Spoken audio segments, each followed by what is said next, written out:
distinguidos invitados e invitadas, recibimos con un cálido aplauso al licenciado Humberto de la Calle.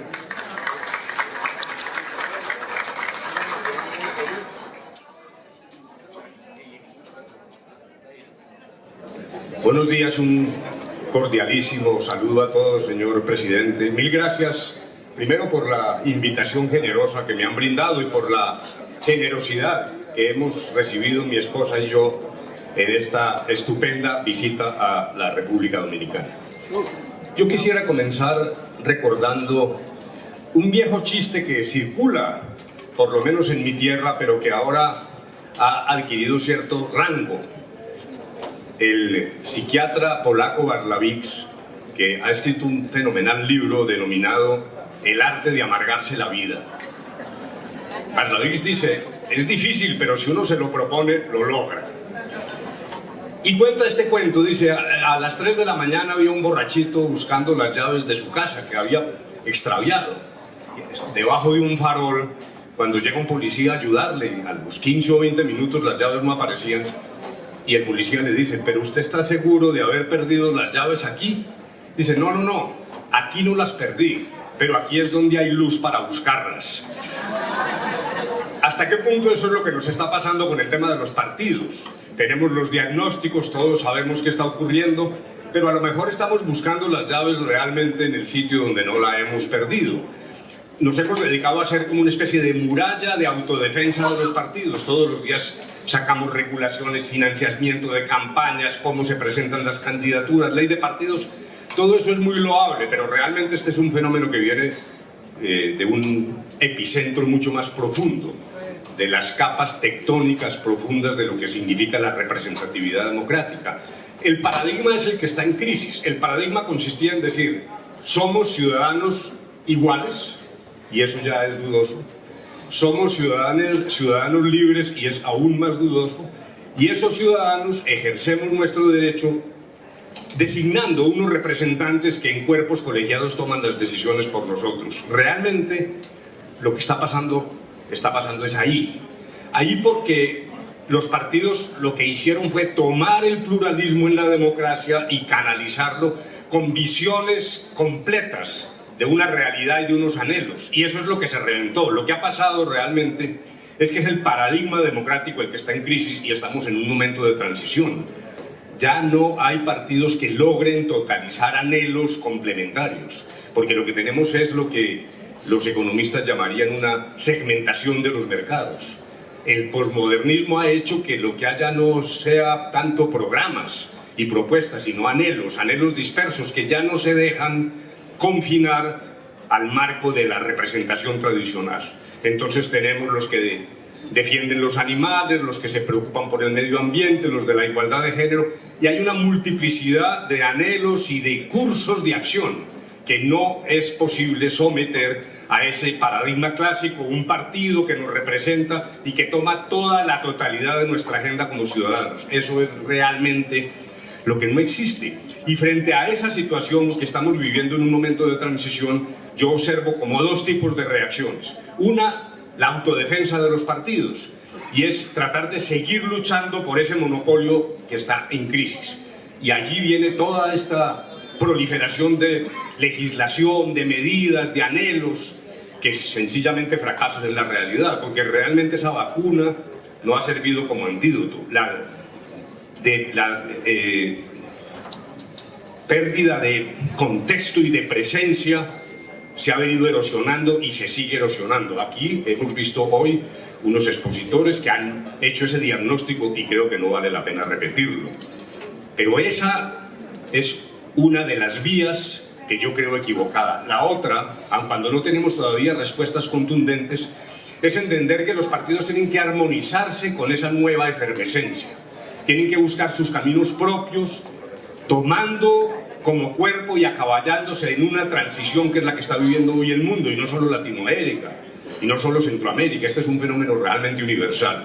Y es allí donde tenemos que buscar caminos comprendiendo que los partidos no monopolizan el panorama de lo público, que tienen que coexistir y convivir con esa dispersa y posmoderna visión de la realidad política. Y allí es donde tendremos que encontrar alguna manera de sortear esta crisis, que es una profunda crisis de representación y no solo un problema de refacciones menores al edificio tradicional de la democracia. Yo diría que, para no hacernos ilusiones, los partidos son muebles viejos, son poltronas viejas, pero uno puede usar esos muebles y esas poltronas mientras llega la nueva utilería. Pero no voy a continuar en esta ruta que ha sido ya suficientemente descrita por quienes me antecedieron en el uso de la palabra. Más bien quisiera felicitar a los organizadores de este magnífico encuentro por la perspicacia cuando han logrado, cosa que no han hecho muchos de mis compatriotas, cuando han logrado entender la conexión entre el acuerdo de paz en Colombia y la situación de la política, de la higiene política y del comportamiento de los partidos. Y así fue como se presentó esta exposición, mi exposición, que tiene como propósito deslindarme un poco, repito, de este camino y más bien presentar a ustedes algunas reflexiones que mezclan este problema de la paz en Colombia, que hoy nos llena de esperanza, pero también de preocupación frente a un nuevo gobierno que realmente, en mi opinión, no ha decidido todavía con claridad cuál es el camino que ha propuesto.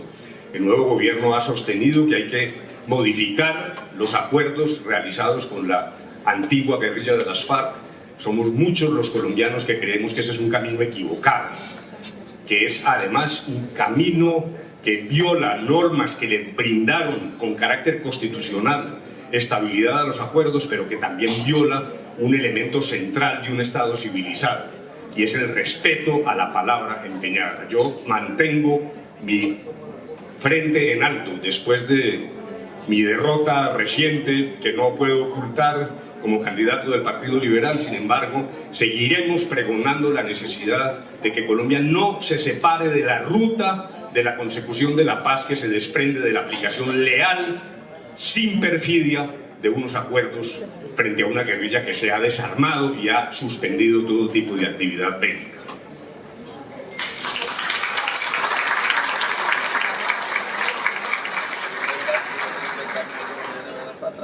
De tal manera que, para hacer una muy breve reflexión sobre los acuerdos y sobre ese punto de conexión entre el acuerdo y la naturaleza del ejercicio de la política, yo simplemente quisiera hacer un panorama general. Creo que los tres elementos que para mí son realmente definitorios en profundidad de los acuerdos de paz los describiría de la siguiente manera.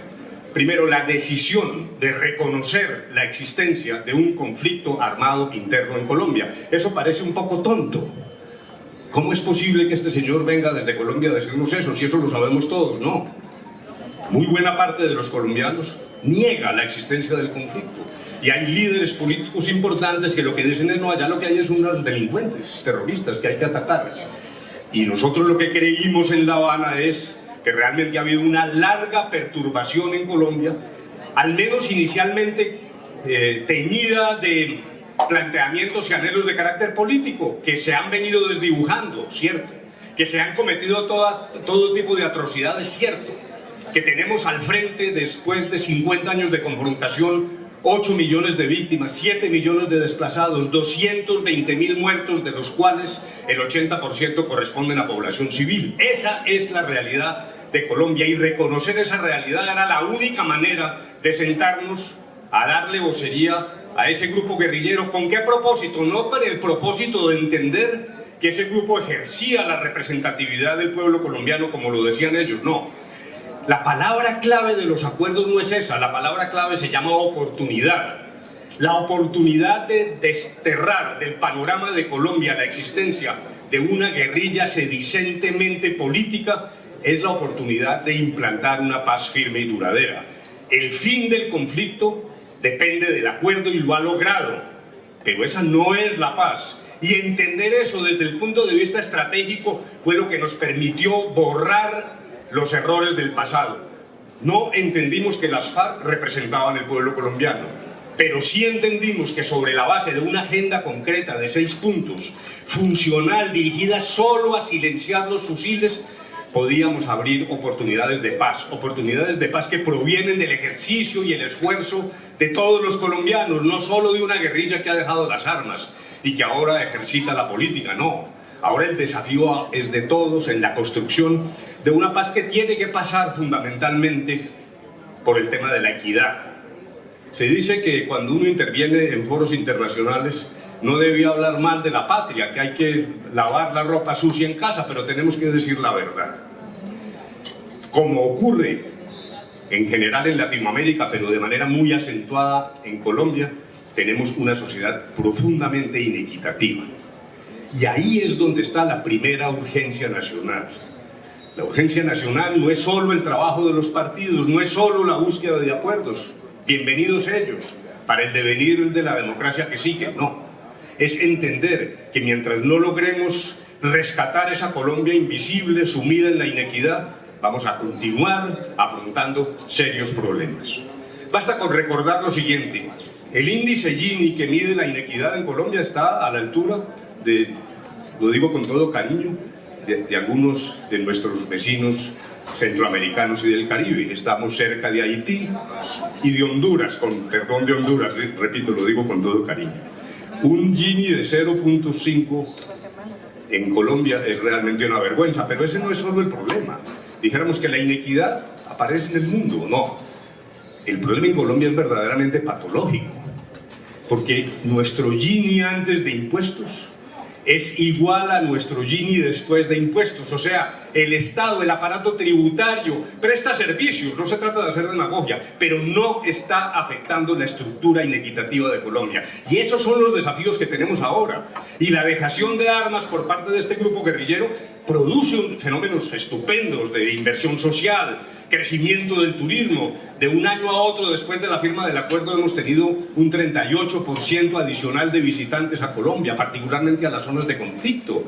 Francamente, hay una enorme miopía en Colombia cuando algunos niegan realidades que estamos viendo, pero el problema no se agota allí. La construcción de la paz, repito, sigue como consecuencia de la finalización de la confrontación militar, reconociendo un conflicto y reconociendo la necesidad de dos elementos claves: verdad, reparación, en un marco de justicia que tuvo por primera vez en el mundo el desafío de lograr un acuerdo bajo la vigencia del Estatuto de Roma. Es la primera vez en el mundo que se logra superar un desafío que parecía infranqueable. Cuando comenzamos las conversaciones en La Habana, la primera postura de las FARC fue amnistía general, que ha sido además la tradición en Latinoamérica, o particularmente en Colombia. Nuestra primera tarea fue durísima, fue decirles: no, señores, no hay amnistía general, los crímenes de carácter internacional tienen que ser juzgados judicialmente, y perdonen la redundancia, pero tiene mucho poder ese mensaje. Y en segundo lugar, aceptamos, claro, una justicia de transición para la implantación profunda y vigorosa del Estado de Derecho, pero sobre la base del reconocimiento de responsabilidades y de brindar verdad a las víctimas. Pero cuidado, no basta con haberle dicho eso a las FARC, porque aquí se presenta el otro fenómeno, que es el de la hemiplegia de algunos, la miopía selectiva, que mira las responsabilidades de los otros pero excluye las propias, porque simultáneamente con el trasegar de la guerrilla hubo grupos paramilitares, hubo compromiso de agentes del Estado con esos grupos paramilitares. Luego, si la verdad no es toda, y si la reparación no es de todos, y si todos no respondemos, quedarán sembradas semillas de nuevas violencias en Colombia. Eso también es uno de los elementos que han generado repulsa y oposición en Colombia. El deseo de algunos, que creo yo que mantienen en lo más profundo de su cerebro la idea de que la violencia contra mis enemigos es válida. Si no logramos erradicar esa semilla que está allí, aun cuando sea inconfesada, no habrá paz en Colombia. Lo que hicimos fue asumir un esquema integral de verdad, justicia, reparación y no repetición, al cual deben concurrir todos los responsables de este larguísimo conflicto.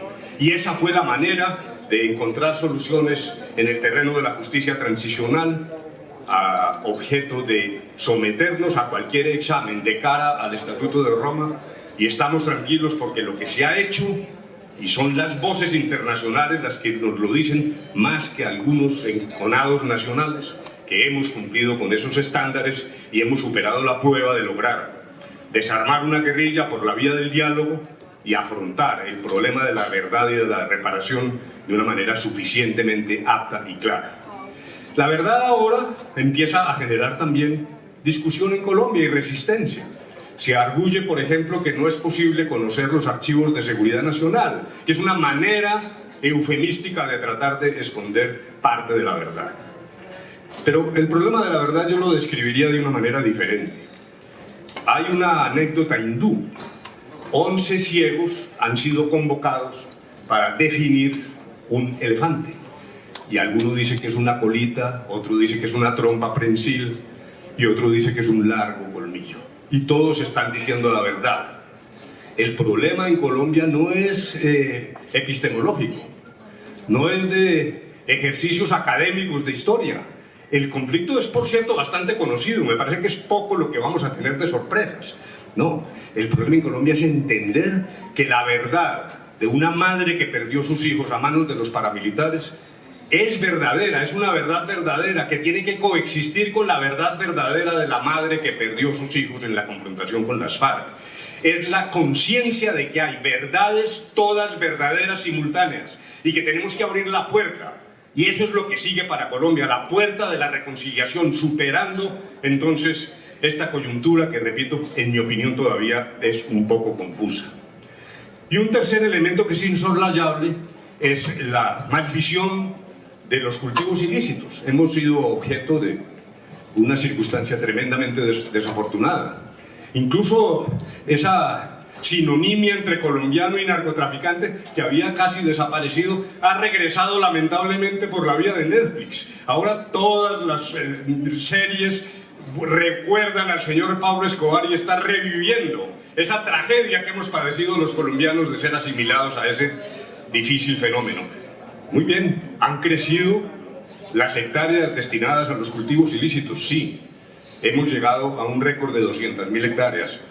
Pero la única manera razonable y sostenible, la más difícil, pero la única manera razonable y sostenible de superar el fenómeno de los cultivos ilícitos es entendiendo que no es un problema de penalización. Claro que son ilícitos y claro que hay que mantener la ilicitud, pero la salida es entender que ahí hay un problema agrario que se vincula con un pasado miope de la élite en Colombia que nunca permitió hacer la reforma rural integral que hemos pactado en los acuerdos de La Habana. Reforma rural que tiene que considerar la excesiva concentración de la tierra en Colombia. El 4% de los propietarios tiene el 46% de las tierras. Y tenemos una enorme paradoja, que es la multiplicación del microfundio en un esquema de alta concentración de la tierra que ha venido creciendo. Y ha venido creciendo, lo repito, porque desde 1936, primera decisión del Partido Liberal seria para afectar hacia la justicia y la equidad, la estructura de la propiedad del campo, ha sido abortada permanentemente. Y eso ahora creo yo que es la enorme oportunidad, cumpliendo la palabra empeñada, que es naturalmente la piedra de toque de lo que logramos hacer en La Habana. Pero lamentablemente, repito, en Colombia, a diferencia de lo que pasa con la comunidad internacional, hay oposición, claro que hay heridas. Yo entiendo la actitud emocional de quienes por el odio a las FARC se oponen al acuerdo, eso lo entiendo perfectamente, pero solo sería válida esa postura si también condenaran con igual vehemencia la violencia paramilitar. De lo contrario, no vamos a tener paz en Colombia.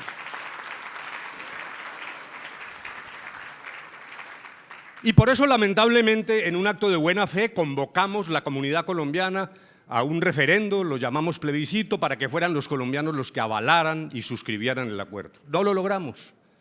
Por pocos votos perdimos, ganó el no, eso hay que reconocerlo. Y por eso, a partir de allí, se reconstituyó el acuerdo, reabrimos la mesa, regresamos a La Habana, las FARC también entendieron el mensaje, se modificó el acuerdo, se produjo un nuevo acuerdo refrendado por el Congreso que hoy tiene pleno vigor y que además la Constitución protege. Luego lo que hay que partir es de ese hecho, del hecho de la existencia de un acuerdo y me preocupa, lo reitero, el llamado del nuevo gobierno a llevar a cabo un proceso de revisión que me parece extraordinariamente peligroso.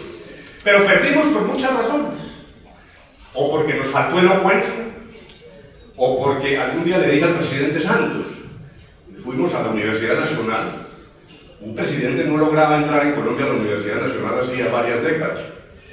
Allá estuvimos, hubo una discusión seria con los estudiantes y a la salida ya estábamos convocando el llamado plebiscito. Y le dije al presidente Santos, ¿sabe, presidente, cuál es el riesgo del plebiscito? Es un plebiscito. En este plebiscito van a concurrir todas las insatisfacciones de Colombia. Luego va a resultar teñido, no por una decisión leal de los colombianos sobre el deseo de la paz, sino que van a acumular todas las desgracias del gobierno, el desgaste, una reelección, y me parece que eso contribuyó a una derrota y el mar de calumnias que tendieron sobre el uso absolutamente irresponsable de las redes sociales para desvirtuar y desfigurar el esfuerzo de paz, que ahí está, son 300 páginas del acuerdo y nosotros, particularmente yo como jefe de la delegación, me someto a responder por cada una de las palabras que están allí consagradas, en el entendido de que allí lo que hay es caminos para la democracia y no hay ninguna frase de la cual tenga que arrepentirse un demócrata.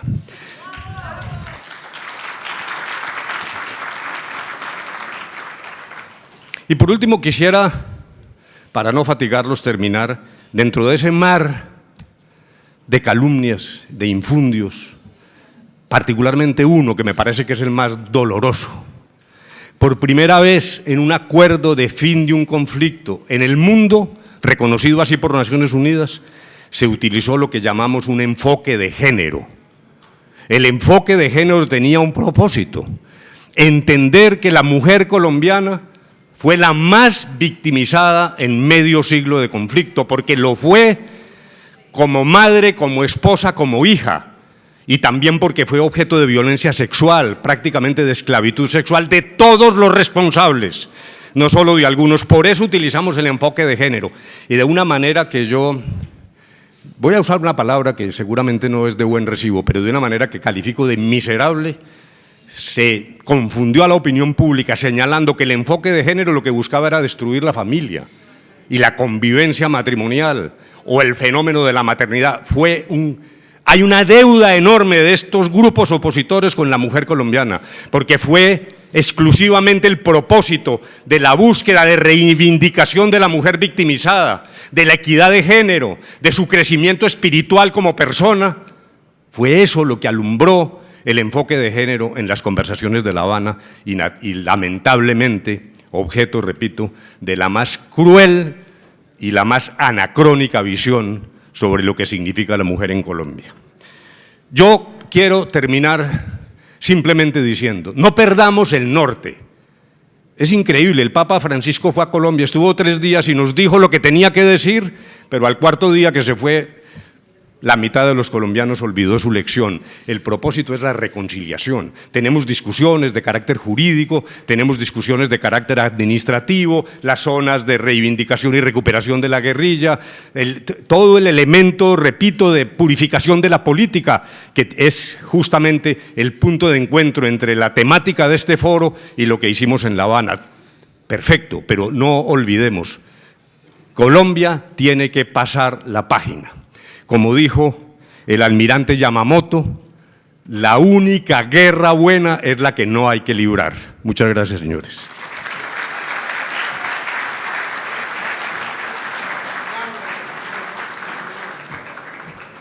Bueno, la interesante comparecencia de esta conferencia de don Humberto de la Calle, diplomático, político, profesor y escritor de la República de Colombia, con un tema que nos toca a todos, los latinoamericanistas y caribeños, la paz en Colombia, que abogamos será pronto.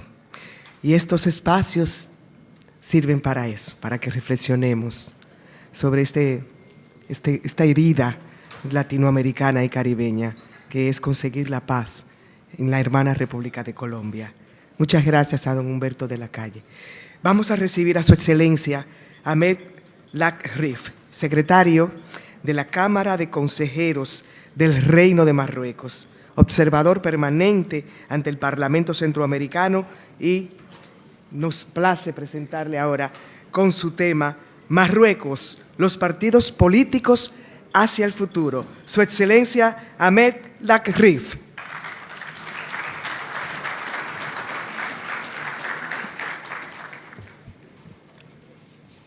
Muy buenos días, honorable diputado Tony Raful, presidente del Parlamento Centroamericano, distinguido señor Humberto de la Calle, candidato presidencial del Partido Liberal de la República de Colombia, distinguida señora Heitkol Polensky, presidenta del Movimiento de Renovación Nacional Morena, distinguido señor Héctor Díaz Polanco, presidente de la Comisión Nacional de Honestidad y Justicia del Movimiento de Renovación Nacional Morena, honorables diputados y diputadas, invitados especiales, responsables de los medios de comunicación, señoras y señores.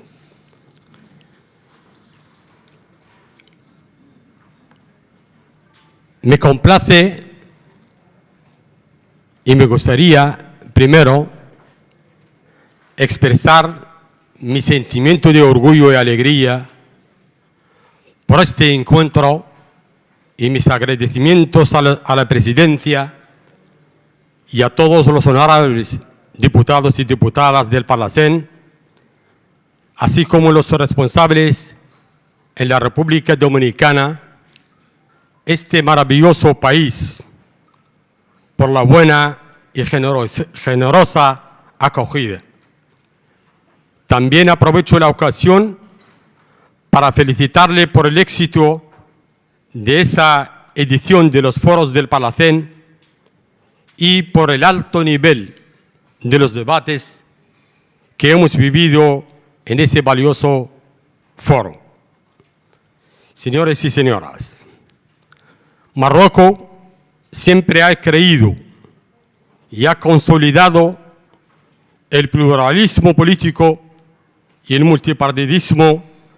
Los partidos políticos de Marruecos siempre han sido un pilar primordial en la vida política de Marruecos.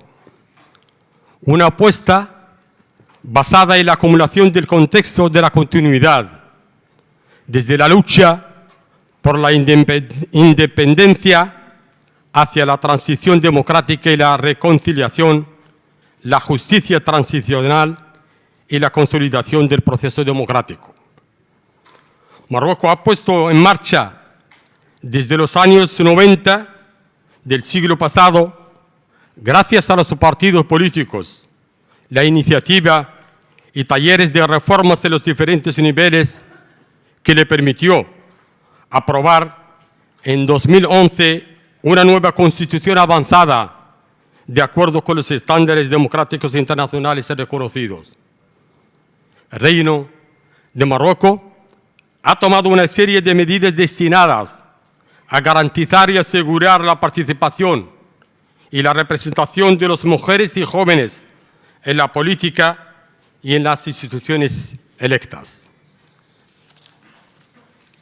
Estas medidas se reflejan en particular en el apoyo a una política de juventud y participación en la toma de decisiones, la reducción de edad para votar a 18 años, la formación de una lista nacional dedicada a la categoría de los jóvenes y las mujeres en las cámaras de representantes.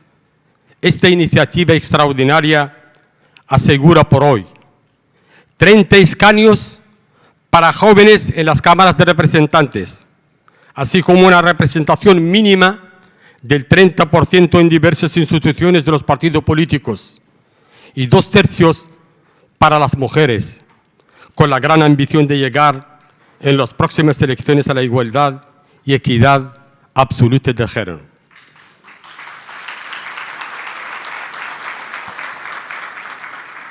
Esa convicción responde para mí a una realidad que caracteriza al pueblo y a la sociedad marroquí, que la proporción de jóvenes en Marruecos de edades comprendida entre el 15 y los 35 años se estima en un 36%, es decir, 13 millones de la población total. Además, la verdad es que todos los problemas y desafíos de la política social concierne a los jóvenes. Pues ¿quién inmigra? ¿Quién es más afectado por el nivel del sistema educativo? ¿Quién necesita trabajo y quién sufre del paro? ¿Quién requiere más infraestructuras deportivas y culturales? ¿Quién aporta más en el proceso económico y laboral en nuestros países?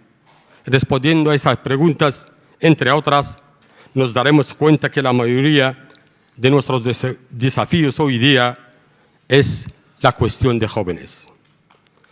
Otra cuestión que me gustaría evocar en este valioso panel es el rol de los partidos políticos en la diplomacia paralela, y en especial entre los partidos políticos de los países del sur, pues mi país, Marruecos, comparte con los países de América Central y América Latina y el Caribe en general, a través de la historia, un patrimonio cultural y unos valores ricos y diversos.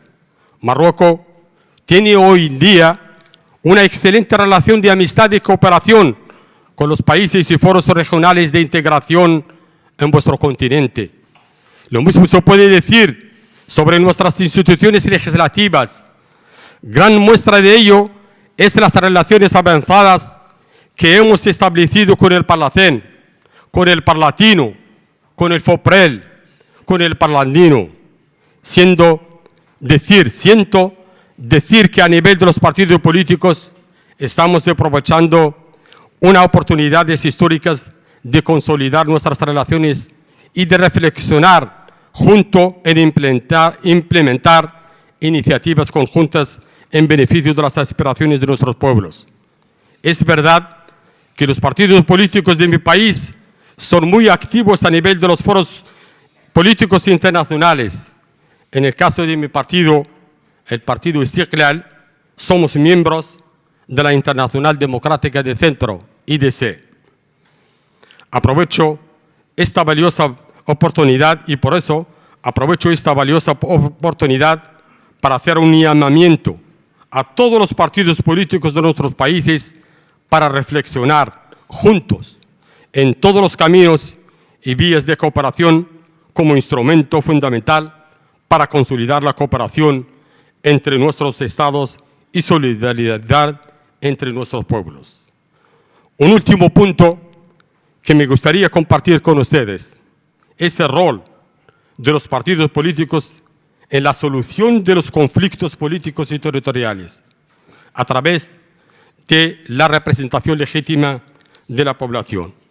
En mi caso, por ejemplo, desde el año 1983 fui electo y reelecto por los votantes de mi ciudad, varias veces vicepresidente del Consejo Municipal de La Aaiún, electo por los ciudadanos de mi región en el Consejo Regional y en la Cámara de Consejeros del Reino de Marruecos como senador.